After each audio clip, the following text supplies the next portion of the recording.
Hello दोस्तों, आप लोग कैसे हैं। दोस्तों आज आप लोग को दिखाएंगे एक ELCB ब्रेकर या तो एक RCD ब्रेकर कैसे इंस्टॉल करना पड़ता है और वो ब्रेकर में कहाँ पे वायर को जोड़ना पड़ता है और ये ब्रेकर कहाँ पे यूज़ होता है और इसका काम क्या है, ये सब बारे में आप लोग को बताएंगे। दोस्तों जो ELCB ब्रेकर है उसका फुल फॉर्म है आपका अर्थ लीकेज सर्किट ब्रेकर, और जो RCD है आपका उसका फुल फॉर्म है आपका रेजिजुअल करंट डिवाइस। और ये RCD के अंदर और भी दो टाइप का होता है, एक होता है आपका RCCB और एक हो गया RCBO। जो RCCB है उसका फुल फॉर्म है आपका रेजिजुअल करंट सर्किट ब्रेकर, और जो RCBO है उसका फुल फॉर्म है आपका residual current circuit breaker with over current protection. दोस्तों ये जो ब्रेकर देख रहे हैं मेरे पास अभी फ़िलहाल ELCB नहीं है, मेरे पास RCBO है। देखिए ये जो ब्रेकर है ये RCBO है, ये इसका पैकेट है। देखिए इसमें लिखा है 1P मतलब 1 पोल, और C10, ये जो C10 लिखा है इसका रेटिंग करंट है, मतलब ये जो ब्रेकर है ये कितना एम्पेयर का है, ये इसका रेटिंग करंट कितना है। ये C10 जो लिखा रहेगा ये रेटिंग करंट है। ये C की जगह में आपका B भी हो सकता है। अगर B रहेगा तो हाउस वायरिंग में यूज़ होगा और C रहेगा तो एक कमर्शियल वायरिंग में यूज़ होता है।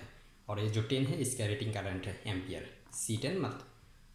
और ये जो 30 मिली एम्पियर लिखा हुआ है ये इसका लीकेज करंट का रेटिंग दिया है। लीकेज करंट मतलब 30 मिली एम्पियर या 30 मिली एम्पियर से ज़्यादा एम्पियर लीक करेगा तो ये तुरंत इसका सप्लाई कट हो जाएगा, ये ट्रिप करेगा। दोस्तों तो ये देखिए इसमें लिखा है RCBO मतलब residual current circuit breaker with over current protection. दोस्तों ये जो ELCB हो या जो भी हो RCD, RCCB, RCBO कोई भी हो, ये लीकेज, इसका मेन काम है आपका लीकेज करंट के ऊपर काम करना।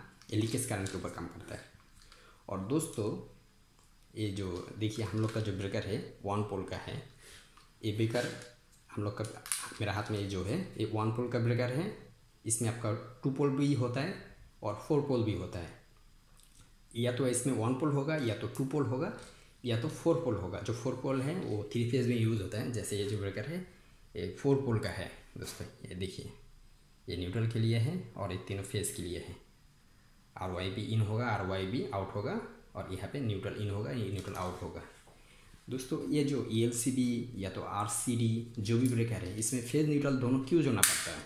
देखिए दोस्तों ये ब्रेकर तो 1 पोल का है लेकिन इसमें फेज न्यूट्रल दोनों जोड़ना पड़ेगा। देखिए इधर में लिखा है इन आउट एल आउट। यहाँ से आपका वायर निकल के आपका जो भी पावर पॉइंट है जैसे सॉकेट हो गया, लाइट हो गया, जो भी है उसमें चला जाएगा। इसमें फेज न्यूट्रल क्यों देना पड़ता है दोस्तों, क्योंकि ये जो ब्रेकर है इसका मेन काम है आपका लीकेज करंट को डिटेक्ट करना और सप्लाई को काट करना। और लीकेज करंट ये डिटेक्ट कैसे करता है दोस्तों, जैसे देखिए ये भी एक RCBO है। ये जो वायर है देखिए ये आउट हुआ है इधर से, ये जो फेज न्यूट्रल है ना ये आउट होकर कहाँ चला गया, सॉकेट में चला गया। ये वाला सॉकेट में चला गया और ये वाला वाटर हीटर में चला गया, और ये जो 2.5 का है ये आपका लाइट में चला गया, टॉयलेट का लाइट में चला गया। दोस्तों जब ये लीकेज करंट कैसे डिटेक्ट करता है, जब इधर से आपका फेज से जितना एम्पियर आपका पास हो रहा है, जितना एम्पियर फेज वायर से जा रहा है उतना एम्पियर आपका न्यूट्रल से रिटर्न आता है। जब इसमें आपका कोई एम्पियर रेटिंग जितना एम्पियर जा रहा है उसमें से कम एम्पियर आ रहा है, जब डिफरेंट हो रहा है तो इसको कैलकुलेशन करके मैकेनिकली इस ब्रेकर जब ऑन रहता है तो ट्रिप हो जाता है। दोस्तों ये जो इसमें जो स्विच दिख रहे हैं ये टेस्टिंग स्विच है।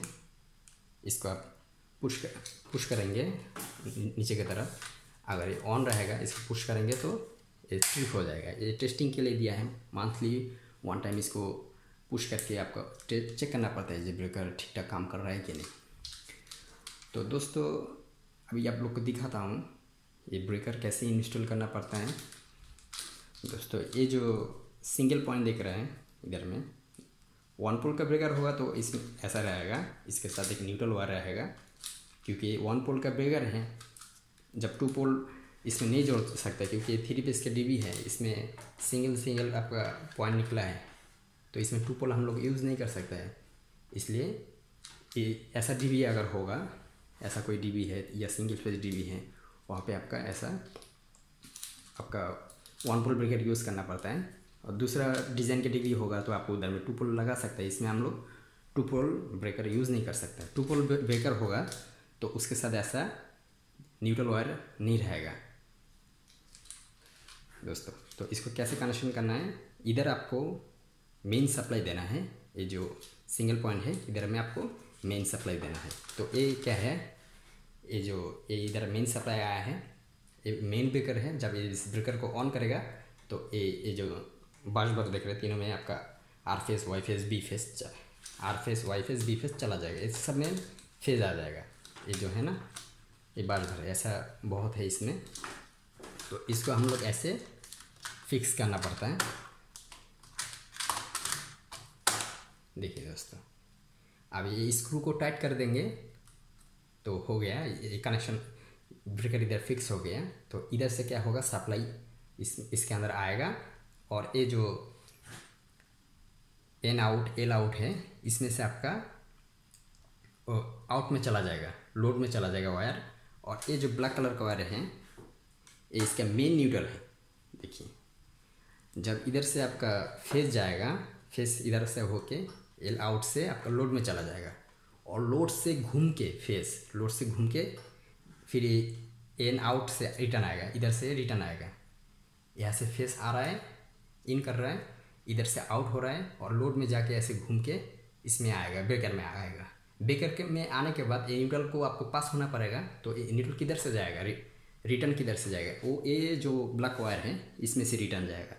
तो इस ब्लैक वायर को आपको किधर जोड़ना है, ये जो न्यूट्रल का बाज बार है इसमें जोड़ना है, इसमें इस न्यूट्रल का जोड़ना है, ये जो ब्लैक कलर का वायर है। तो दोस्तों आप लोग समझ गया, इधर में आपका फेस सप्लाई हो गया, मेन सप्लाई हो गया, और इसका मेन न्यूट्रल हो गया, जिसको इस न्यूट्रल के बाज बार में जोड़ना है। और ये जो वाइट कलर का वायर है दोस्तों, ये जो 1 पोल का ब्रेकर में ऐसा एक वाइट कलर का वायर रहता है, इसको कहता है एफी, मतलब फंक्शनल अर्थ। दोस्तों ये फंक्शनल अर्थ को कहाँ पे जोड़ना पड़ता है, ये जो अर्थिंग का बाज बार है आपका, जैसा डिज़ाइन के डीबी हो उस डीबी में जो अर्थिंग का बाज बार होगा उसमें इसको जोड़ देना है। ये जो एफी है, फंक्शनल अर्थ, इसका काम क्या है दोस्तों, अगर किसी कारण इस न्यूट्रल ब्रेक हो गया, ये न्यूट्रल प्रॉपरली काम नहीं कर रहा है, तब ये जो एफी है फंक्शनल अर्थ, ये इस न्यूट्रल का काम करेगा। इसलिए इसको दिया है, क्योंकि 1 पोल का ब्रेकर है, इसमें आपका जो 2 पोल का ब्रेकर है उसमें तो आपका फेज न्यूट्रल डायरेक्ट इन होता है, डायरेक्ट आउट होता है। इसलिए इसमें तो 1 पोल का ब्रेकर है, इसका न्यूट्रल ऐसे घूम के इधर से होके बाज बार में आता है। इसलिए ये न्यूट्रल वायर है, अगर किसी कारण में इस न्यूट्रल वायर ठीक ठाक काम नहीं किया या ब्रेक हो गया, तो आपके फंक्शनल अर्थ इस न्यूट्रल का काम करेगा दोस्तों। अभी दोस्तों आप लोग को थोड़ा समझना पड़ेगा जो लीकेज करंट क्या है। लीकेज करंट मतलब क्या हुआ, जैसे दोस्तों ये ब्रेकर में इधर से सप्लाई इन हुआ, फेज एम्पियर इधर से आएगा, और ये फेज वायर होके आपका लोड में जाएगा, और ये न्यूट्रल वायर होके ब्रेकर में रिटर्न आएगा, रिटर्न होके इस ये ब्लैक वायर से ये बाज बार में एम्पियर रिटर्न चला जाएगा। ठीक है दोस्तों, सप्लाई में सोर्स में चला जाएगा। अभी अगर 20 रास्ते में, जैसे ये जो वायर है इस सॉकेट का है, देखिए इधर में इस देश में आपका सॉकेट को रिंग सर्किट करना पड़ता है, इसलिए इधर में डबल वायर है। मान लीजिए ये जो सॉकेट का वायर, मान लीजिए इस सॉकेट से आया है, ये सॉकेट से आया है, तो ये वायर क्या हुआ, ये फेज वायर और न्यूट्रल वायर इधर से आउट होके पाइपिंग होके फ्लोर से उस सॉकेट में चला गया। अभी 20 रास्ते में अगर कहीं पे इसका या इसका इंसुलेशन ख़राब हो गया, कहीं पे इंसुलेशन ख़राब हो गया, इस इंसुलेशन निकल गया और अंदर का जो कंडक्टर है, कॉपर है, वो बाहर आ गया, तो क्या होगा, उधर में अगर कोई कहीं पे अगर टच है तो क्या होगा, उधर से कुछ एम्पियर क्लिक करके ग्राउंड में चला जाएगा, या कोई मेटल के साथ टच है तो उसमें से कुछ एम्पियर निकल के आपको मेटल में चला जाएगा। तब क्या होगा, मान लीजिए इधर से आपका 10 एम्पियर आ रहा है, तो फेस से 10 एम्पियर जा रहा है और न्यूट्रल से भी 10 एम्पियर रिटर्न आएगा, सेम एम्पियर रिटर्न आएगा। अगर 20 रास्ते में कहीं पे वायर ख़राब हो गया, चाहे फेज वायर हो या न्यूट्रल वायर हो, इसमें कहीं पे इंसुलेशन ख़राब हो गया, उधर से कुछ एम्पियर लीक होके ग्राउंड में चला जा रहा है, तो तब क्या होगा, इसमें से 10 जा रहा है तो 10 तो इसमें से रिटर्न नहीं आएगा, कुछ एम्पियर आपका ग्राउंड में चला जाएगा। तो मान लीजिए 1 एम्पियर आपका लीक होकर चला जा रहा है, या तो 50 मिली एम्पियर लीक होकर ग्राउंड में चला जा रहा है, तो ये जो 50 मिली एम्पियर इसमें से कम आ रहा है, तो क्या होगा, ये मैकेनिकली ये ऑन है तो ट्रिप हो जाएगा। इसको कहते हैं लीकेज करंट। मतलब कहीं से वायर करंट लीक हो रहा है, चाहे फेज वायर से हो या न्यूट्रल वायर से हो, लीक कर रहा है। या तो मान लीजिए इधर में एक फ्रीज यूज़ हो रहा है, तो इलेक्ट्रिक रूम में इधर में तो फ्रीज यूज़ नहीं होगा, आप लोग के एग्जाम्पल के दौर में समझा रहा हूँ। अगर एक मान लीजिए इधर में एक फ्रीज यूज़ हो रहा है, वो फ्रीज का जो प्लग होता है, वो प्लग को आप जब इसमें लगाएंगे, लगाने के टाइम पे मान लीजिए उस प्लग में कोई ख़राबी है, कहीं पे कटा मुटा है, तो उसमें से आप जब उसको आप इसमें लगाएंगे तब आपको शॉक करेगा, इलेक्ट्रिक शॉक लग जाएगा। तो क्या होगा, आपका शरीर से आपको कुछ एम्पियर आपका शरीर से होके ग्राउंड में चला जाएगा। तो आपको जब शॉक लगा तो जितना एम्पियर आपका शरीर से होके आपका बॉडी होके ग्राउंड में चला जा रहा है, उतना एम्पियर इसमें न्यूट्रल में मिसिंग होगा, उतना एम्पियर कम आएगा न्यूट्रल में। तो क्या होगा, तुरंत आपका कुछ ही सेकंड के अंदर ये आपका ऑन है तो ट्रिप हो जाएगा। इसको कहते हैं लीकेज करंट। इसका जो मेन काम है, ये लीकेज करंट के ऊपर ट्रिप करता है। जैसे किसी को शॉक लग गया, कोई आदमी इधर प्लग लगाने गया, उसको शॉक लग गया, कहीं पे उसको लाइव में आपका टच हो गया, तब उसका शरीर बॉडी से कुछ एम्पियर उसका शरीर बॉडी होके ग्राउंड में फ्लो होगा या कोई चीज़ में फ्लो होगा, तब वो जो एम्पियर फ्लो होगा वो एम्पियर न्यूट्रल से रिटर्न नहीं आएगा, वो मिसिंग होगा। वो मिसिंग करंट को ये मेजरमेंट करता है। इसके अंदर क्या है, ये जो न्यूट्रल और फेस का जो आउट का वायर है ना, इसके ऊपर एक कॉइल है, उस कॉइल में आपका जब आपका करंट का जो एम्पियर अगर डिफरेंट होता है तब वो ट्रिप कर देता है। इसके अंदर जो मैकेनिकल सिस्टम है, आप वीडियो में दूसरा वीडियो में चेक करेंगे तो आप लोग को मालूम हो जाएगा, या गूगल में चेक करेंगे तो मालूम हो जाएगा कि इसके अंदर जो मैकेनिज्म कैसा है।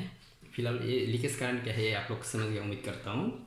लीकेज करंट यही है, जिधर से अगर किसी को शॉक लग गया, इसलिए ह्यूमन सेफ्टी के लिए बहुत बेस्ट है। इसको आपको हर जगह में यूज़ करना चाहिए, घर में हर जगह में यूज़ करना चाहिए, क्योंकि इंसान के लिए बहुत सेफ्टी देता है।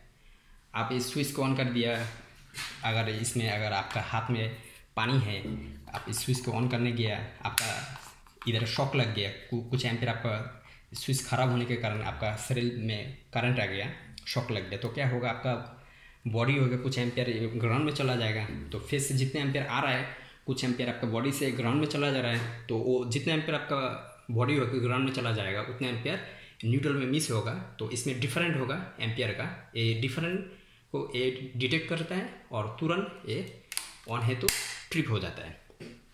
तो इसका मेन काम है इस लीकेज करंट को डिटेक्ट करना और ट्रिप होना।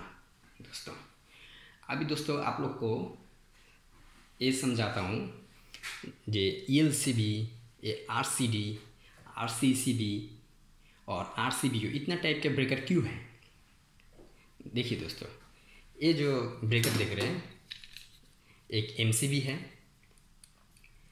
दोस्तों, ये वाला MCB है। ये MCB का काम क्या है दोस्तों, MCB का काम है आपका शॉर्ट सर्किट में और ओवर करंट में ट्रिप करना। शॉर्ट सर्किट क्या है दोस्तों, जैसे एक MCB है, इस MCB से फेज वायर निकला, ये फेज वायर कोई लोड में चला गया और बीच रास्ते में ये फेज वायर कहीं पे कट हो गया, इंसुलेशन ख़राब हो गया, और वो कोई मेटल के साथ या न्यूट्रल के साथ डायरेक्टली टच हो जाएगा, उसका जो अंदर का कंडक्टर है टच हो जाता है, तो इसको कहते हैं शॉर्ट सर्किट। शॉर्ट सर्किट में क्या होता है, बहुत ज़्यादा एम्पियर फ्लो होता है, तब ये क्या करता है, ये शॉर्ट सर्किट में ऑन है तो ट्रिप हो जाएगा। और दूसरा क्या है, ओवर करंट। ओवर करंट क्या है, जैसे दोस्तों ये अगर 16 एम्पेयर का ब्रेकर है, देखिए सी टाइप का ब्रेकर है ना, सी अगर सी रहेगा तो 16 से आपका 5 गुना या 10 गुना ज़्यादा एम्पेयर इस ब्रेकर से फ्लो हो रहा है। मान लीजिए जो लोड है वो लोड कंज्यूम कर रहा है 16 एम्पेयर से बहुत ज़्यादा एम्पेयर फ्लो कर रहा है, कंज्यूम कर रहा है, तब क्या होगा, ये ब्रेकर ऑन है तो ट्रिप हो जाएगा। अगर सी टाइप का है तो 5 से 10 गुना एम्पेयर ज़्यादा फ्लो होगा तो ट्रिप करेगा, और बी टाइप का है अगर सी के जगह में बी होगा तो 3 से 5 गुना ज़्यादा एम्पेयर फेज वायर से फ्लो होगा, मतलब जो रेटिंग करंट है उससे ज़्यादा एम्पेयर जब फ्लो होगा तब ये ब्रेकर ऑन है तो ट्रिप करेगा। इसको कहते हैं ओवर करंट। ठीक है दोस्तों, ये है ओवर करंट। मतलब इस फेस ब्रेकर है 10 एम्पियर का, तो इसमें से मान लीजिए 10 एम्पियर से कम फ्लो होना चाहिए या 10 एम्पियर ज़्यादा से ज़्यादा 10 एम्पियर फ्लो होना चाहिए, लेकिन ये ब्रेकर से आपका आउट में 20 ampere, 25 ampere, 50 ampere, 100 ampere flow हो रहा है। इसको कहते हैं ओवर करंट। ये ओवर करंट में ट्रिप हो जाएगा। और शॉर्ट सर्किट तो दोस्त आप लोग समझ गया। जो ELCB ब्रेकर होता है वो शॉर्ट सर्किट में ट्रिप नहीं करता है, या मतलब शॉर्ट सर्किट हो जाएगा, कोई डेंजर शॉर्ट सर्किट हो जाएगा तब तो गर्म होकर ट्रिप करेगा कुछ देर के बाद, लेकिन नॉर्मली वो शॉर्ट सर्किट का प्रोटेक्शन नहीं देता है और ओवर करंट का प्रोटेक्शन नहीं देता है। जो MCB है इसमें 2 टाइप का प्रोटेक्शन रहता है, एक हो गया शॉर्ट सर्किट, एक हो गया ओवर करंट प्रोटेक्शन। और जो ELCB है वो सिर्फ लीकेज करंट को डिटेक्ट करता है और ट्रिप करता है, मतलब फेज से कितने एम्पेयर जा रहा है, पास हो रहा है, और न्यूट्रल से कितने एम्पेयर आ रहा है, इसको कैलकुलेशन करके वो ट्रिप करता है। और ये जो MCB है ये शॉर्ट सर्किट ओवर करंट को ट्रिप करता है। तो जो आपका जो RCCB है या RCD है वो ब्रेकर क्या है दोस्तों, वो आपका लीकेज कर ELCB से थोड़ा बेहतर है, थोड़ा अच्छा काम करता है। मतलब ELCB सिर्फ लीकेज करंट में आपका ट्रिप करता है, प्रोटेक्शन देता है, लेकिन जो RCCB है वो आपका लीकेज करंट में भी ट्रिप करता है, और जो शॉर्ट सर्किट है ना वो शॉर्ट सर्किट में भी वो ट्रिप करेगा। वो शॉर्ट सर्किट का भी प्रोटेक्शन देता है, लीकेज करंट का भी प्रोटेक्शन देता है। जो ELCB है वो सिर्फ लीकेज करंट का प्रोटेक्शन देगा, और जो आपका RCCB है वो आपका लीकेज करंट और शॉर्ट सर्किट, मतलब वो एक ELCB और एक MCB दोनों का काम अकेला करेगा। जो RCCB है मतलब आपको शॉर्ट सर्किट का भी प्रोटेक्शन देगा, और लीकेज करंट आपको शॉक लग गया, कोई लीकेज हो रहा है वहाँ उसका भी प्रोटेक्शन देगा। और ये जो RCBO है दोस्तों, ये आपका RCCB से भी एडवांस है, उससे भी बेहतर काम करता है, ज़्यादा प्रोटेक्शन देता है, और एक ज़्यादा प्रोटेक्शन ज़्यादा देता है। जैसे जो ये क्या है आपका जो RCCB है वो तो लीकेज करंट और शॉर्ट सर्किट दोनों का प्रोटेक्शन देता है, और ये आपका ओवर करंट का भी प्रोटेक्शन देता है। ये जो RCBO है ये आपका शॉर्ट सर्किट का भी प्रोटेक्शन देता है, लीकेज करंट का भी प्रोटेक्शन देता है, और ओवर करंट का भी प्रोटेक्शन देता है। जो RCCB है या तो ELCB RCD वो आपका ओवर करंट का प्रोटेक्शन नहीं देगा। मतलब 20 एम्पियर का ब्रेकर है तो 20 एम्पियर से ज़्यादा फ्लो हो रहा है तो ट्रिप नहीं करेगा। अगर एम्पियर बराबर रहेगा, फेज न्यूट्रल में दोनों में जितना एम्पेयर जा रहा है उतना एम्पेयर रिटर्न आ रहा है, कम ज़्यादा नहीं हो रहा है, तो वो ट्रिप नहीं करेगा। जो RCCB है या तो ELCB वो ट्रिप नहीं करेगा। लेकिन ये जो RCBO है ये शॉर्ट ओवर करंट में भी प्रोटेक्शन देता है, मतलब ये अकेला सब करता है, leakage current, short circuit, over current तीनों का प्रोटेक्शन देता है। मतलब आप इसको लगा देंगे तो आपका ELCB का भी ज़रूरत नहीं है, MCB का जो भी ज़रूरत नहीं है। ये जो MCB मिनिएचर सर्किट ब्रेकर इसका भी काम नहीं रहेगा, ये अकेला सब काम करेगा दोस्तों। अभी दोस्तों ये जो आपका ELCB या RCD, RCCB, RCBO ये कहाँ पे यूज़ होता है दोस्तों। जो जिधर में आपका जो सॉकेट हो गया, पावर सॉकेट हो गया, जिधर में ह्यूमन बॉडी डायरेक्ट टच होता है, या बच्चे लोग जाके इधर कभी कभी वो खेलने के टाइम पे इधर कुछ मेटल चीज़ डाल देते हैं अंदर में, तो उसको शॉक लगने का खतरा है। ऐसा जगह में जो पावर सॉकेट हो गया, या तो आपका जो यहाँ पे आपका ELCB या RCBO यूज़ होता है। दूसरा है वेट एरिया, जिधर में वाटर है, मॉइस्चर है, ऐसा जगह में क्या होता है, पानी जिधर रहता है उधर में आपका जो इलेक्ट्रिसिटी का कनेक्टिविटी बढ़ जाता है। तो उधर में खतरा है। मान लीजिए ये एक टॉयलेट है, टॉयलेट में तो चारों तरफ पानी रहता है, इधर में अगर वो लाइट वगैरह में कहीं पे पानी गिर के कोई थोड़ा कुछ एम्पियर लीकेज हो रहा है तो तुरंत वो ट्रिप हो जाएगा। इसलिए वो सेफ्टी के लिए जिधर में पानी है, मॉइस्चर है, ये सब जगह में ये आपका ELCB या तो RCBO यूज़ होता है दोस्तों। तो उम्मीद करता हूँ आप लोग समझ गया ये सब का काम क्या है दोस्तों। ये जो RCBO है ये अकेला आपका MCB और ELCB दोनों का काम करता है। ELCB आपका लीकेज करंट का प्रोटेक्शन देता है और जो RCCB है वो लीकेज करंट और शॉर्ट सर्किट का भी प्रोटेक्शन देता है। और ये जो RCBO है ये लीकेज करंट, आपका शॉर्ट सर्किट, ओवर करंट, तीनों का प्रोटेक्शन देगा आपका। ये सबसे बेस्ट है, सबसे बेटर है आपका जो RCBO है दोस्तों।